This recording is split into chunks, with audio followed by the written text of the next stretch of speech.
Jadi di dalam ini sebenarnya terobosan undang-undang ini. Kami sangat senang adanya undang-undang tindak pidana kekerasan seksual ini. Ini seperti pintu untuk kita membuka bahwa kasus-kasus kekerasan seksual selama ini banyak terjadi, tetapi justru sedikit dilaporkan gitu.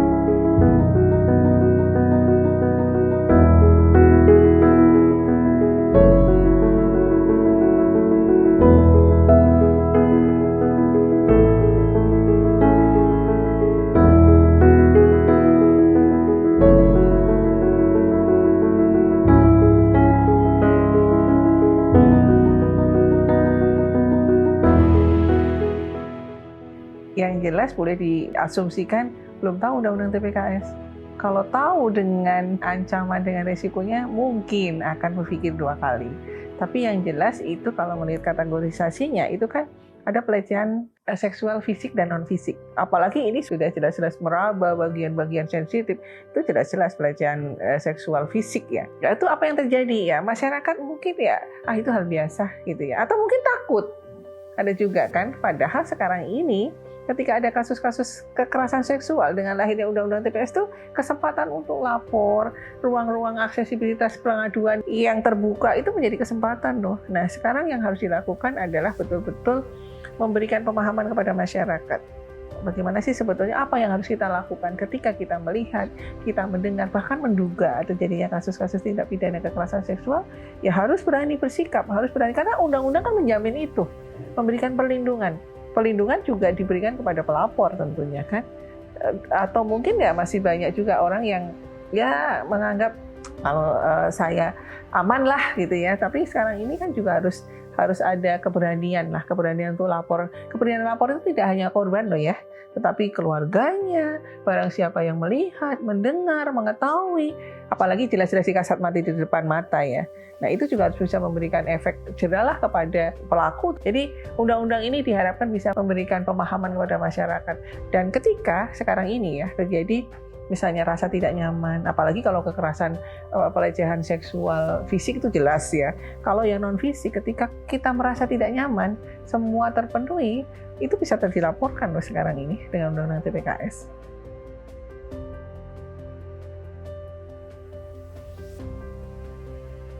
Undang-undang ini secara jelas membuka pemahaman pada kita ketika definisi pelecehan seksual fisik itu apa, ada unsur-unsurnya, barang siapa bla bla bla itu ada semua.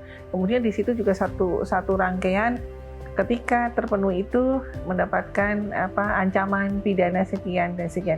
Jadi tidak bisa disamakan, semua sudah ada gradasinya ya, diterapkan dengan sanksi hukuman sekian itu sudah ada di dalam undang-undang TPKS itu sudah ada, termasuk dalam sistem beracaranya juga nantinya, kebutuhan terkait dengan saksi, kemudian bagaimana mekanisme nanti pada saat pemulihannya, pendampingannya, itu undang-undang TPKS sudah menyebutkan semua. Tinggal sekarang ini memberikan pemahaman saja, pemahaman kepada masyarakat, kepada aparat penegak hukum, karena memang memahami undang-undang ini kan penting ya, supaya paham, oh ini jenis dilanggar ini, jenis kekerasan seksualnya ini, apa saja yang nanti kebutuhan korban. Karena undang-undang TPKS ini yang terpenting atau yang menjadi fokusnya adalah bagaimana memberikan kepentingan terbaik bagi korban, termasuk pemenuhan hak-hak korban.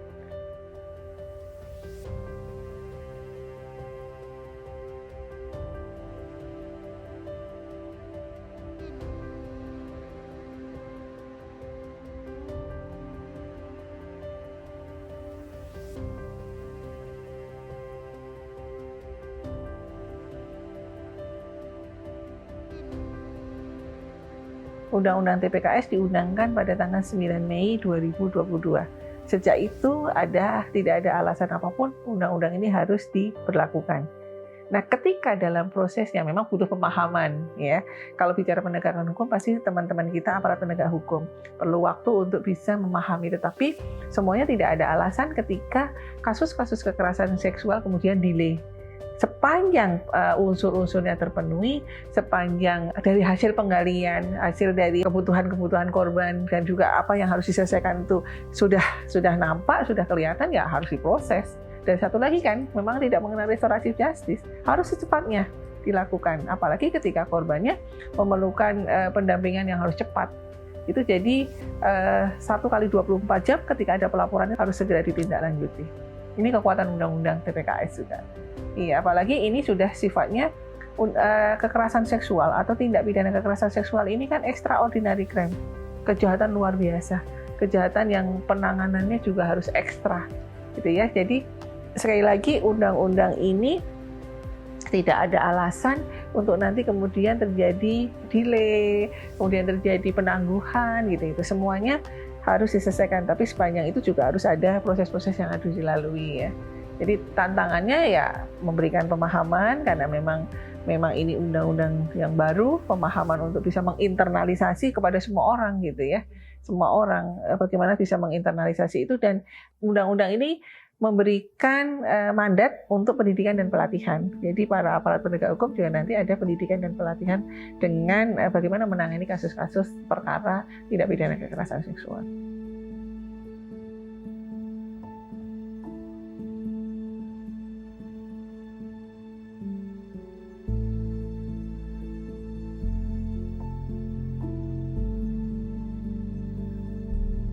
Tadi kan sudah disampaikan keterangan korban, keterangan saksi, itu kan sudah menjadi salah satu dasar untuk melaporkan gitu ya. Nah ini yang juga terjadi, pasti pembuktian itu bisa dilakukan gitu ya nanti ke depannya gitu ya. Nah ini yang juga kepercayaan diri korban untuk lapor itu menjadi penting sih sebetulnya ya. Untuk speak up itu menjadi penting ya. Seperti halnya kasus perkosaan, alat buktinya apa? Ada visum, iya kan? Harus ada alat-alat bukti yang lain yang itu bisa menguatkan terjadinya kasus-kasus kekerasan seksual itu terjadi. Iya. Nah, yang penting kan ketika ada pengaduan ya, ini pasti kan punya cara lain lah ya untuk bisa membuktikan ini ya. Satu tadi kan sudah ada keterangan korban. Nah, untuk mencari surat ini kan juga ada keyakinan dari diri penyidik gitu ya, untuk juga nanti bisa membuka tabir ini selanjutnya gitu ya. Tapi yang penting memang harus berani lapor dulu lah gitu ya, berani lapor. Kemudian nanti selanjutnya juga ada upaya-upaya hukum yang nantinya yang bisa juga dilakukan gitu ya.